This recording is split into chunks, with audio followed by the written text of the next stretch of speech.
Bitcoin and other cryptocurrencies have been in the news a lot lately. Maybe you haven't ventured into that world yourself yet, or maybe you've been investing for years. I've been a fan of cryptocurrencies for a long time because they're opening financial services to everyone in the world, regardless of their nationality or wealth. Our podcast takes Bitcoin as a donation, and in fact, a majority of our donations so far have come as Bitcoin or Ethereum. We're going to talk today about the underlying reality of money, or its lack of reality. It turns out that cryptocurrency provides a great way to discuss this concept, maybe even better than regular old currency that may not be as real as you think it is. When I talked to Dr. Jay Garfield about the Buddhist concept of emptiness on episode 46 of this podcast, he said that money is one of the most powerful objects for contemplating the interdependent nature of reality. When you search for an inherent dollarness in the piece of paper in your wallet or in your online bank account, you can't find some essential dollarness there.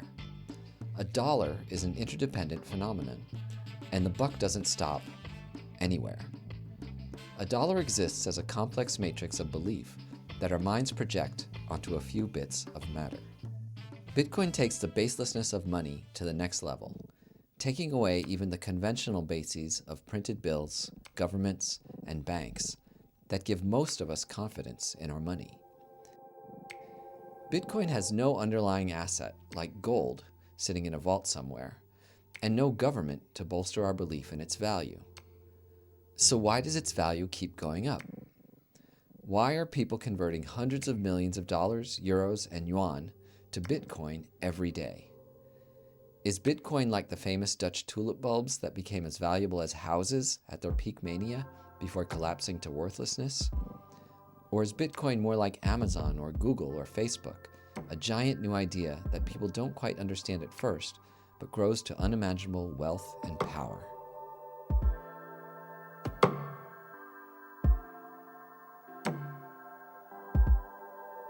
One view of Bitcoin's value aligns with the Buddhist view of emptiness. In this view, the baselessness of cryptocurrency may make it a more ideal form of currency than anything ever dreamed of, because its value can grow as big as our imagination.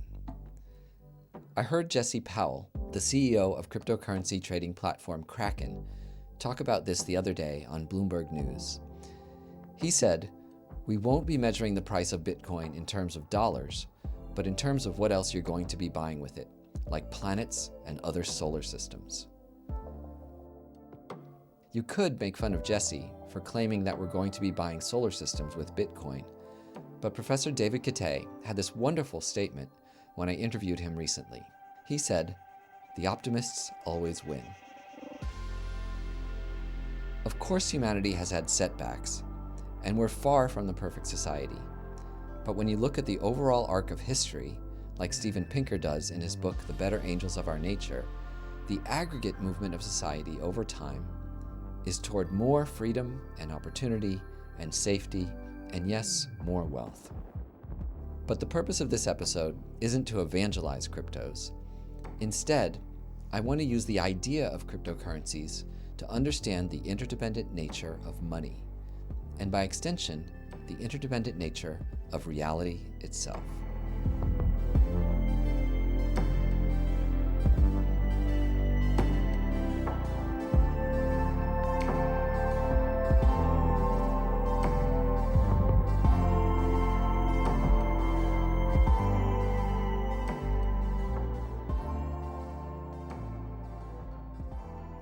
We're going to spend a few minutes now examining the concept of value and where it comes from. Do a little exercise with me if you like.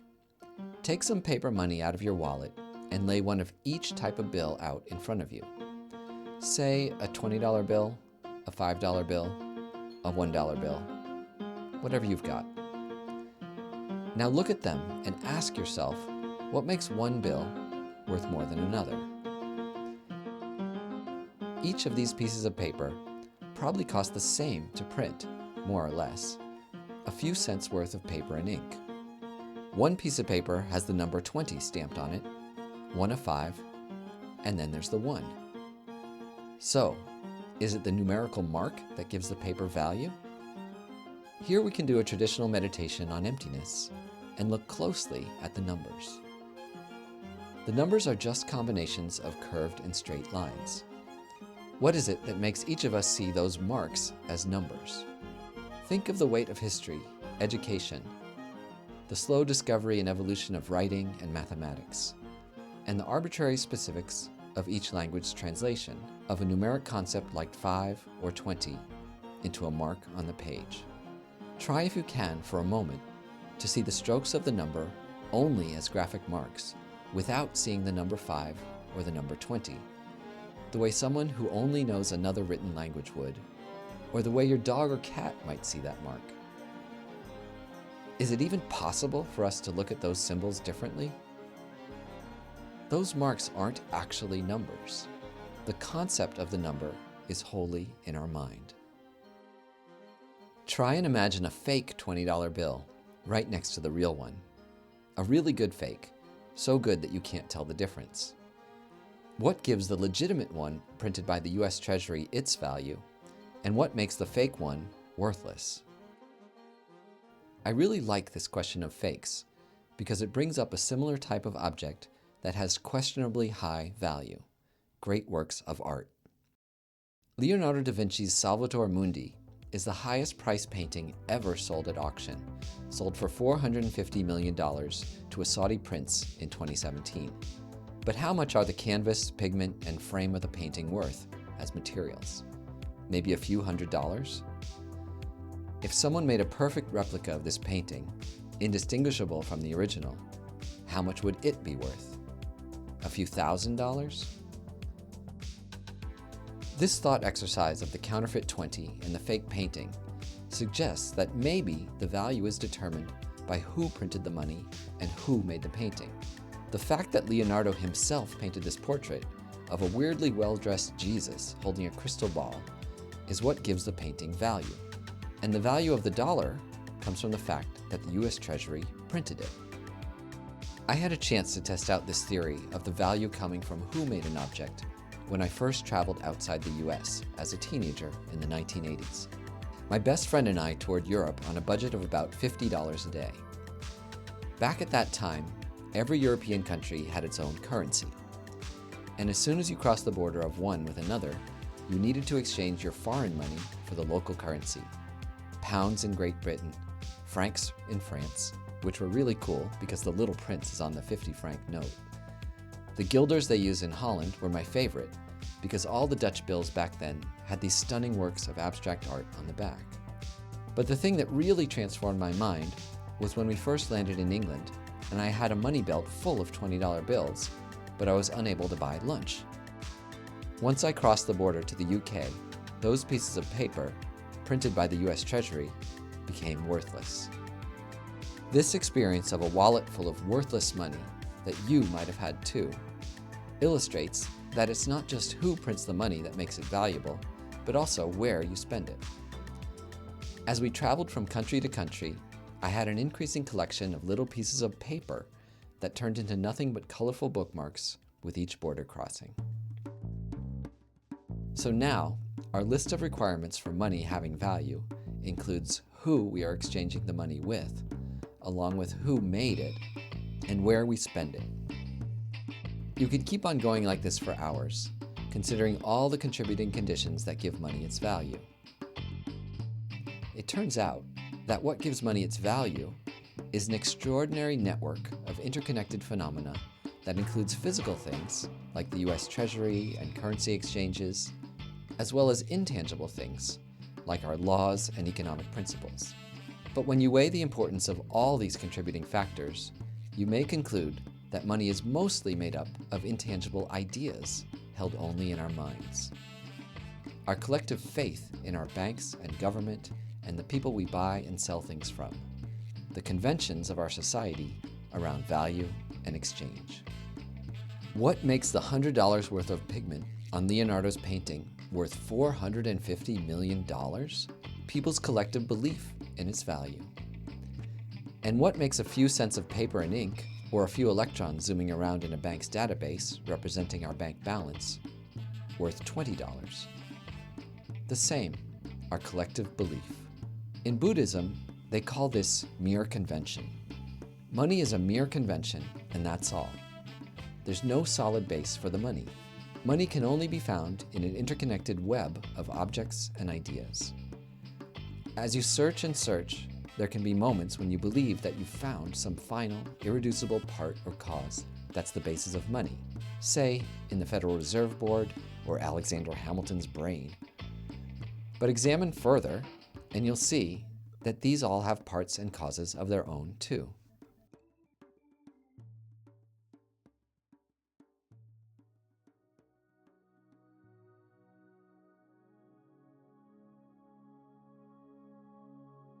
Yet just because we can't locate a primal cause for money or the material basis of money doesn't mean money isn't real. It's just mostly intangible. We recorded several episodes on emptiness last year, and in one of them, we went over the logic of dependent origination in great detail. How things exist according to the Buddhist framework, which I would argue is how things exist even to a skeptic, according to defensible logic. The framework of emptiness, or interdependence, breaks down how things exist into three elements: parts, causes, and the mind that perceives them. Parts are the material and immaterial components of an object. Causes are the things that bring those parts together. And a mind projects a label of money or painting onto this collection of caused parts. Consider money from this framework of emptiness. For hard currency, the parts of money are its paper and ink. For digital money, its parts are the bits and databases and network systems of banks. The causes of money include the Federal Reserve that prints money, the laws that allow money to exist, and the acts of Congress that borrow more money. But we can continue our analysis through the entire history of money on our planet, going back thousands of years to the first people who decided to gather scarce, pretty, useless objects and tokenize them to fractions of abstract value. People were then able to trade these worthless objects for the valuable things they bought and sold, like food, clothing, houses, pyramids, cathedrals, steamships, and everything else. Why were people willing to exchange something worthless for something valuable? Because of the sheer convenience and power of the idea of money itself. As we continue with this Buddhist framework of dependent origination, the binding factor, the thing that brings these disparate causes and parts of money together, is the mind.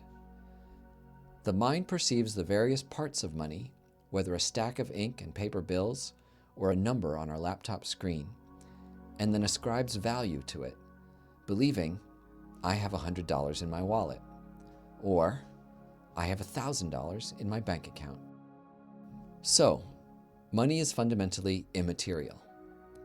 And you can see that immateriality doesn't mean something spooky and mystical. It just means thoughts, ideas, and concepts. Immaterial thought pulls all these parts and causes together to form the idea of money in our collective minds.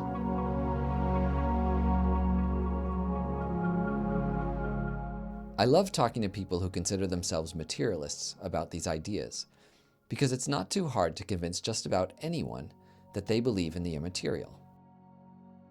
We often think that immaterial means something metaphysical, like a soul or a ghost. But math is immaterial. Can you show me a math detector? And love is immaterial. There's no love detector either, and you can't store love in bottles or transmit it as bits. But we all still believe in it. We believe in the immaterial already. We rely on immaterial concepts like math and love to survive and thrive, but these are mostly mental phenomena.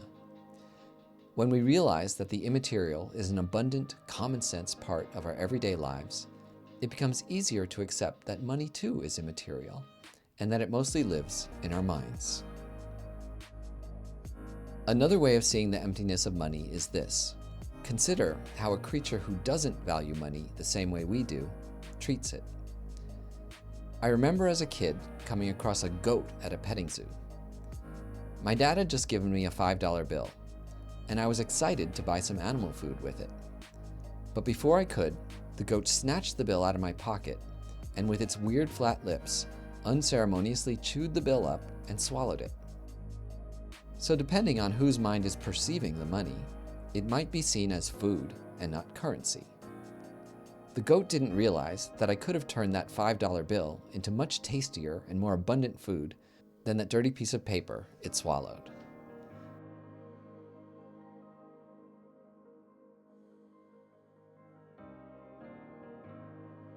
Maybe you've been thinking, wait, there is some backing to our currency, isn't there?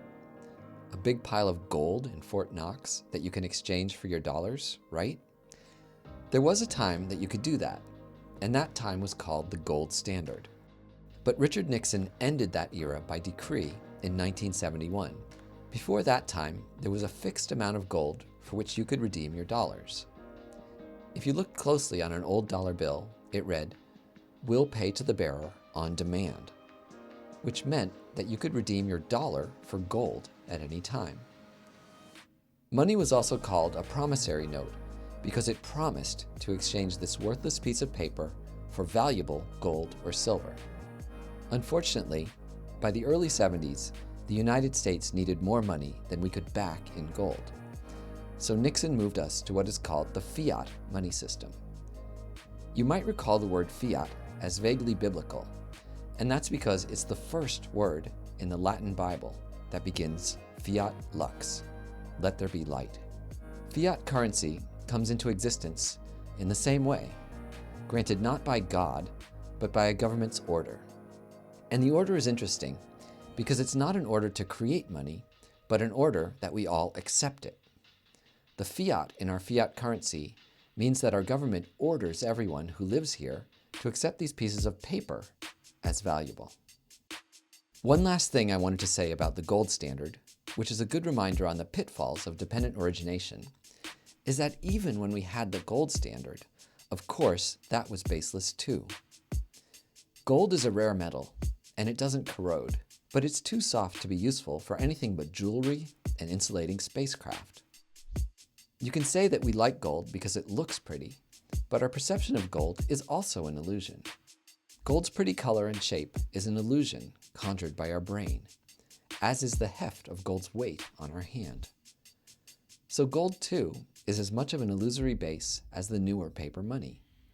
It, too, is made of parts, has causes, and our mind then projects value and qualities onto it.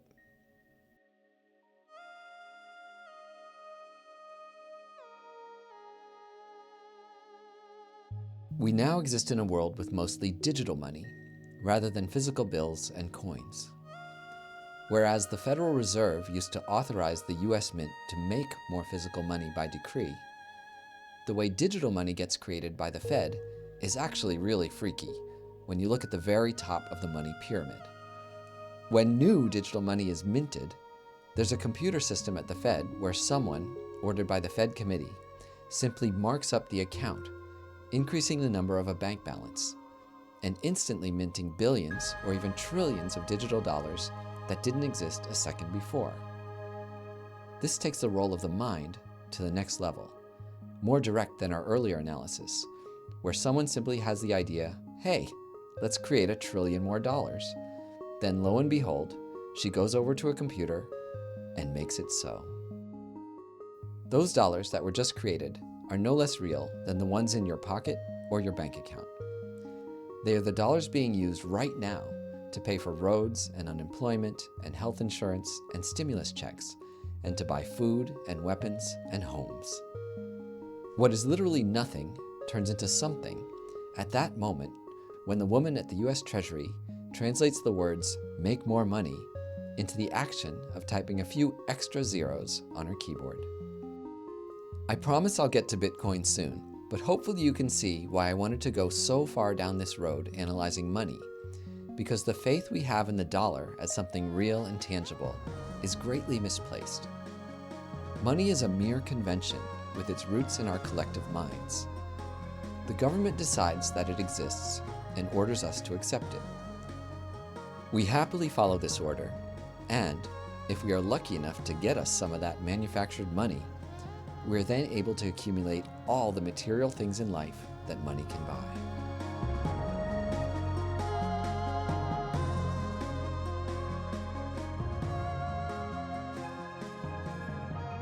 And I'm sorry, but I'm still not totally ready to talk about Bitcoin yet, because I have one other profound thing to discuss, which is fungibility. We try not to use jargon on this podcast, but the word fungibility can't be easily described with other words. Fungibility refers to objects that can be interchanged with another identical item without consequence. The checkers on a checkers board are a good example of fungibility. It makes no difference if one checker is exchanged for another. They all serve the same function equally well on the game board. Jay Garfield, who I mentioned at the start of this episode, spoke eloquently about the fungibility of money, how no individual dollar has an essence of its own, but is rather a token for some intangible dollarness possessed equally by paper bills, bits, or bank balances. Here's Jay.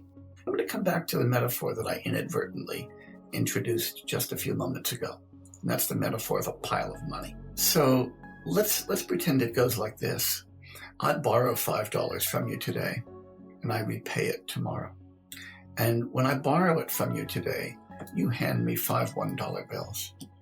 And when I repay it to you tomorrow, I PayPal the money into your account.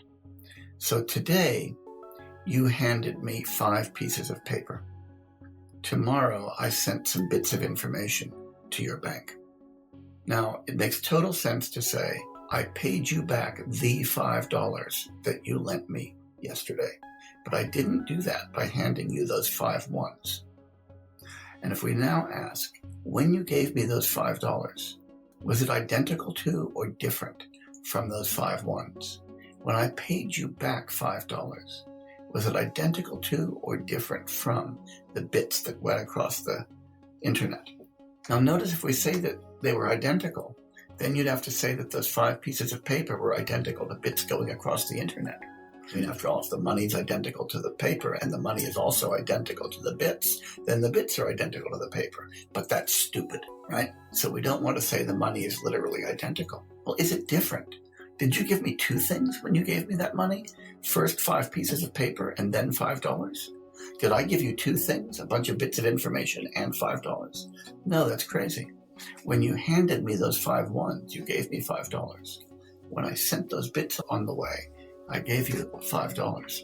So, nor are the money different from those instantiations. Not the same, nor different. Do we want to say that the money somehow is this transcendental thing that owns 5 ones somehow, where the 5 ones own some weird thing? No, we don't want to say that at all. So the money is neither the same nor different. It doesn't possess its instantiation, nor does its instantiation possess it. Now, there's nothing mystical about this. What we want to say is that one of the ways to instantiate $5 is a pile of ones. Another way is a bunch of bits. But $5 occurs at a different level, a different kind of description than the physical. So money is fungible. There's nothing special about a particular dollar. And, even more profoundly, when we get to digital money, when we put 20 paper dollars in our bank account and later transfer 20 digital dollars out to pay a bill, it's not the same $20. And it's also not a different $20. The dollars have no individuality at all. It's just the collective notion of $20 that is moving from one place to another. The idea of money is what's moving around, tokenized by different representations in physical or digital form. At this point, you may be feeling like you're in the midst of some mystical experience, tripping out on how money can give you a glimpse into the ultimate nature of reality. Or you may be freaking out about whether money and perhaps other important objects and ideas in your life have any meaning at all. So with such extreme feelings often associated with people crazy about cryptocurrency, it's now the right time to talk about Bitcoin.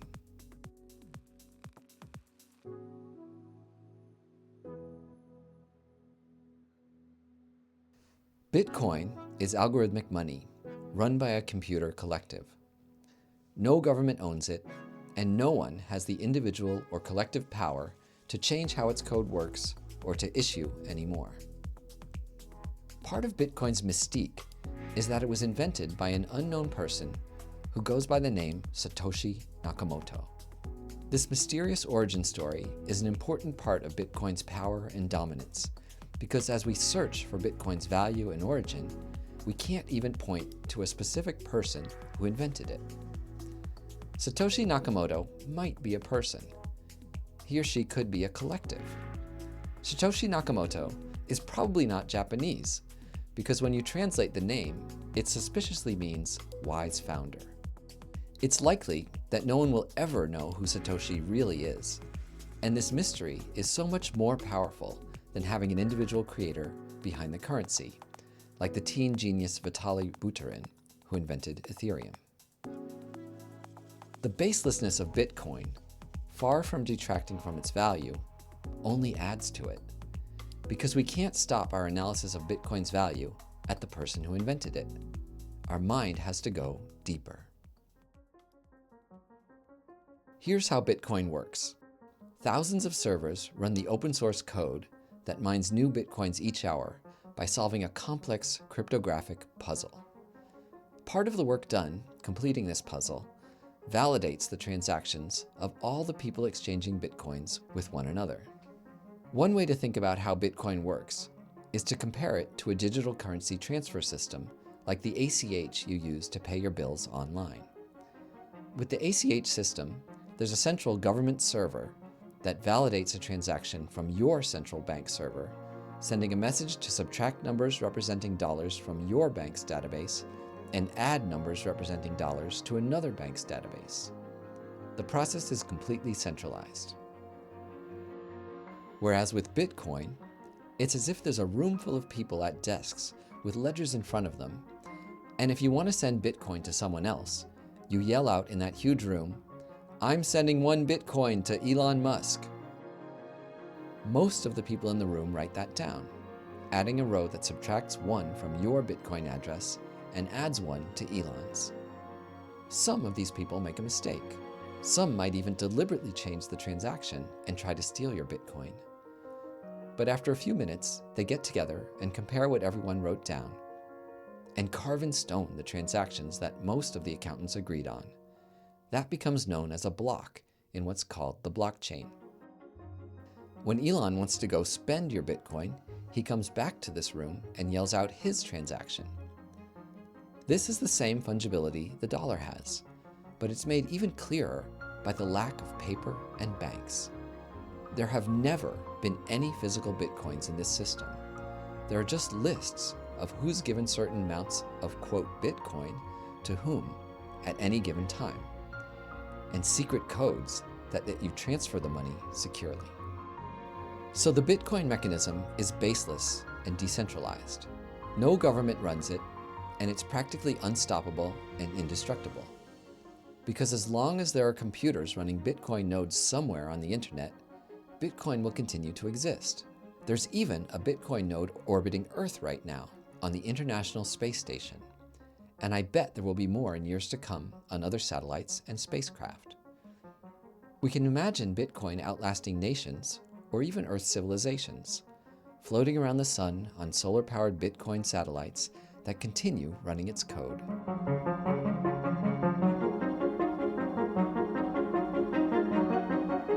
Here's the other very powerful aspect of Bitcoin. Its supply is capped.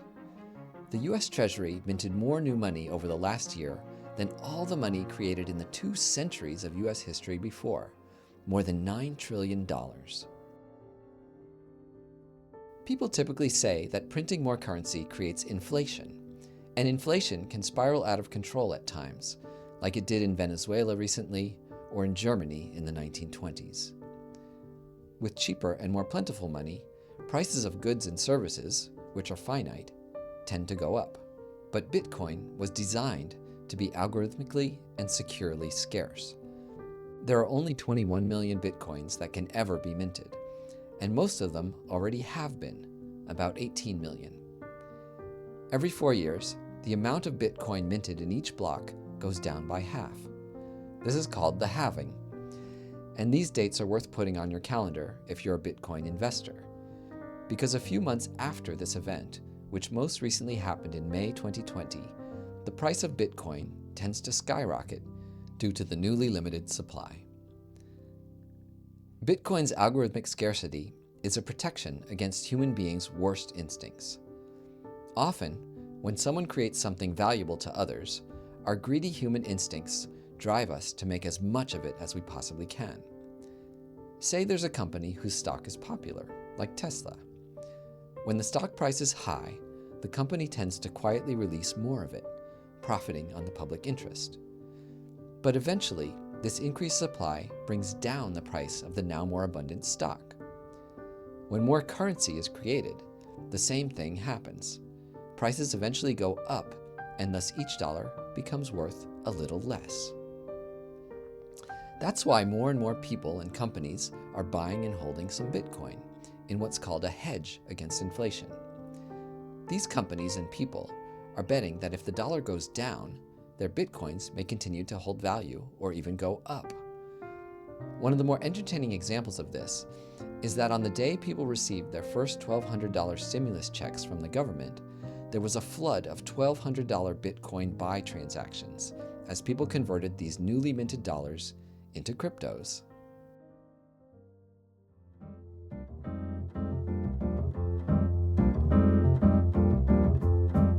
Now, I want to go back to talking about value using the example of art.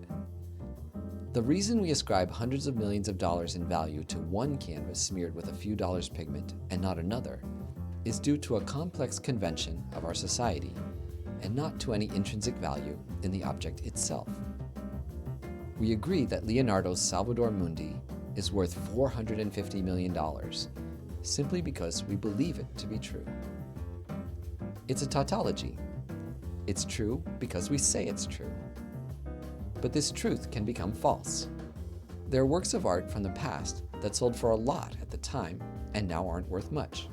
There's a kitschy painter named Thomas Kinkade who was popular in the 80s and whose paintings sold for thousands and tens of thousands of dollars at the time, but are now worth only a few $100s each. The paintings haven't changed, only our convention of value. And there are people who have unknowingly sold for a few dollars at a yard sale a masterpiece worth hundreds of thousands of dollars to someone else. This is the underlying premise of Antiques Roadshow, that we might have something in our basement that looks like junk but is actually worth millions, if only we have the specialized knowledge to tell the difference. So let's do a thought experiment connecting art to cryptos. Say I had 20 masterpieces of art donated to me to start a new cryptocurrency called ArtCoin. Paintings by Leonardo, Warhol, Matisse, Picasso, Frida Kahlo, Yayoi Kusama, the most valuable art of our time. I have $1 billion worth of art, and I issue 1 billion art coins, so anyone can have a share of this collection.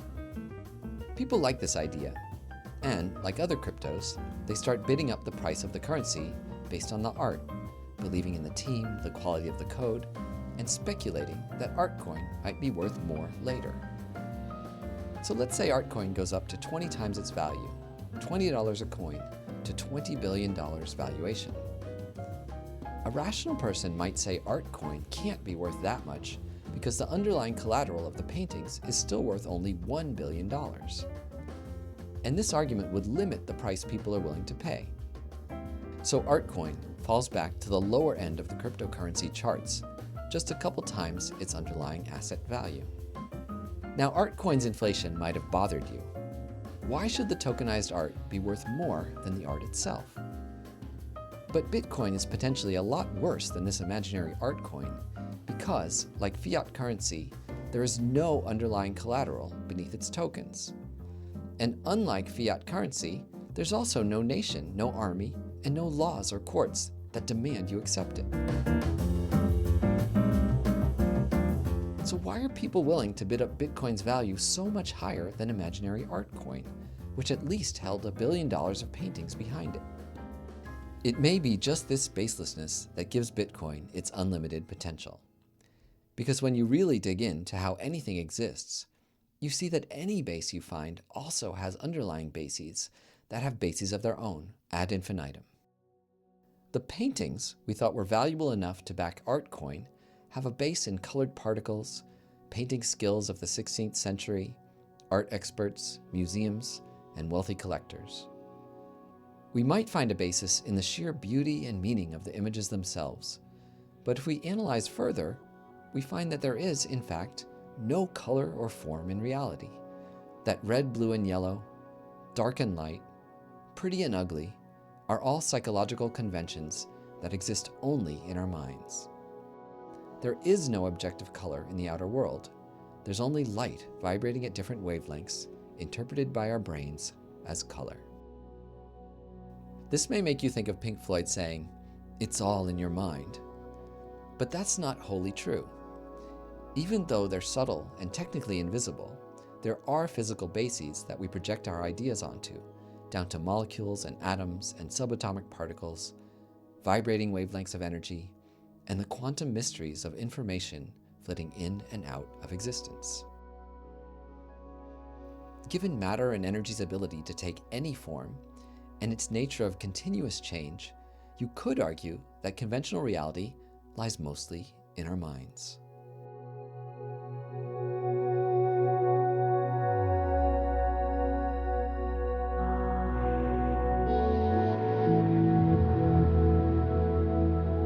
So the power of Bitcoin is that it admits this baselessness of reality. The lack of basis of value in Bitcoin is, in some ways, more honest than currency or art, because Bitcoin is the first platform to readily admit that its value comes only from human attribution, our collective belief and will. Bitcoin has taken the qualities of an effective currency, like scarcity, fungibility, and liquidity, and perfected them into a decentralized system whose value is limited only by human beings' imagination and ambition. Jesse Powell may have sounded to you like a tech bro when he said you'd eventually be able to buy stars and solar systems with Bitcoin. But humanity's potential is very likely limitless, as great physicists like David Deutsch argue in books like The Beginning of Infinity. We mostly talk about our inner potential in this podcast, the limitless potential of our minds and hearts for kindness and compassion and wisdom. But human potential also keeps manifesting in the material world as we gain more control over our environment and create wealth and abundance that start off as mere ideas.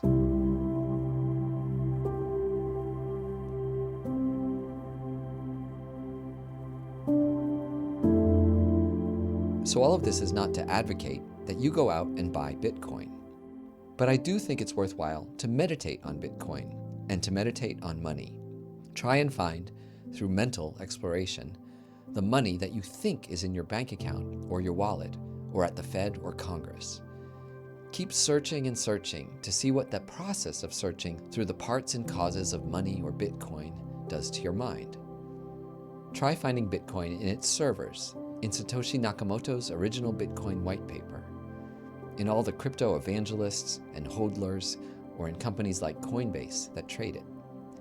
Keep searching, and you won't find a single basis for it. But you're led on an inner journey that reveals the deep interconnectedness of reality.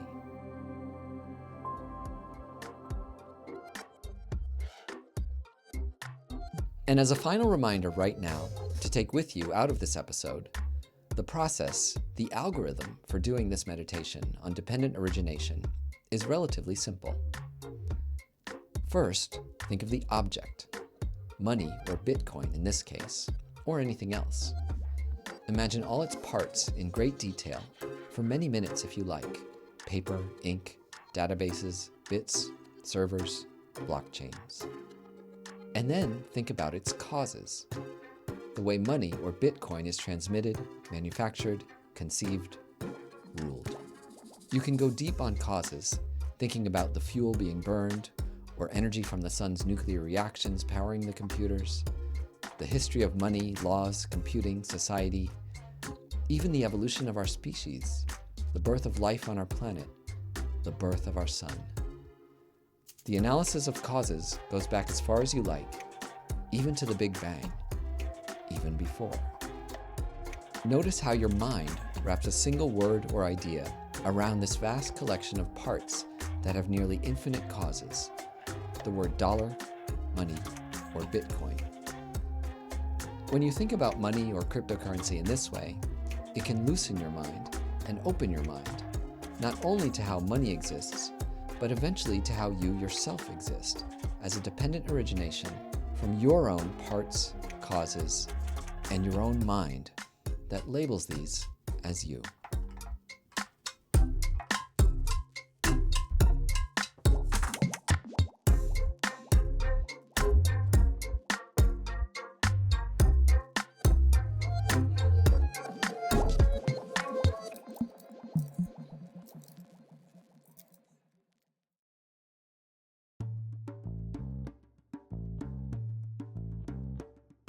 If you enjoyed this episode, please consider making a donation to our podcast.